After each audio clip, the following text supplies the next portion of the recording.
Tuberculosis, according to the World Health Organization, is the world's top infectious killer.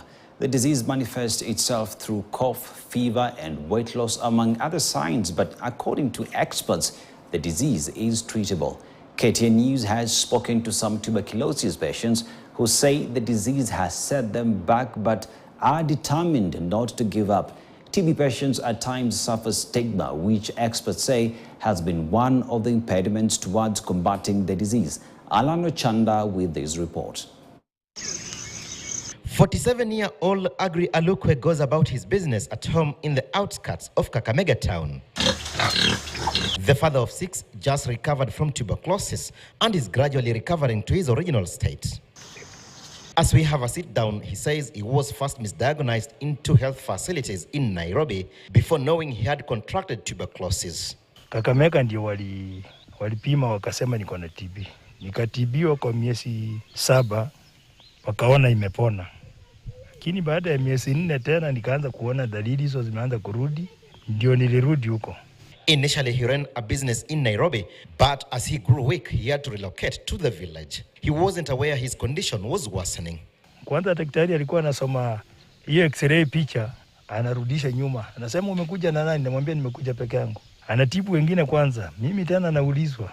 Kumbe sasa daktari amejua mimi niko hali mbaya. Anatafuta nia bila anaweza tafuta ambulance.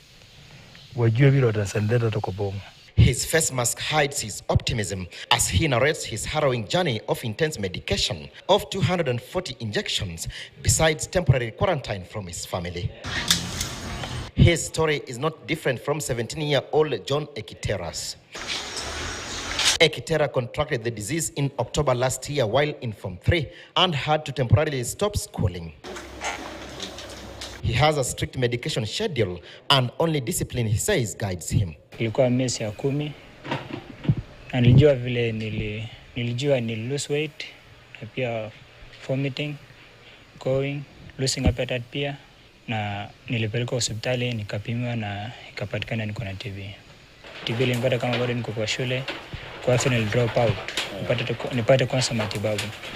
According to Martin Imbwaga, a TB expert at the Kakamega Level 5 hospital, TB is a killer disease but treatable. One needs to desist from taking alcohol. The disease is more pronounced for persons with compromised immune systems. For instance, HIV/AIDS victims, persons suffering from hypertension, and those aged below 5 and above 65 years. Some patients actually take drugs with other drugs like alcohol, smoking, and this makes the drugs not to be effective, and thus causing resistance. So those are some of the factors that are actually leading to patient developing what we call resistant TB. And this resistant TB, the duration right now, we are having a regimen of bedaquiline, linezolid, clofazimine, and many other strong drugs, which are having major side effects. And we do not actually advocate patients to go to that direction. Patients may also experience side effects after consuming TB drugs. For you to actually not get these conditions, the adverse effects, we encourage them to take a lot of fluids. And there are other drugs that usually cause what we call peripheral neuropathies or arthralgia. We also give the substitutes to prevent the side effects. Lack of sensitization, backward cultural beliefs, and stigma have been termed as hurdles in the fight against TB. The airborne disease, according to the World Health Organization, is the world's top infectious killer. Alano Chanda, KTN News. Boost for women as Tanchart sets aside 22 million shillings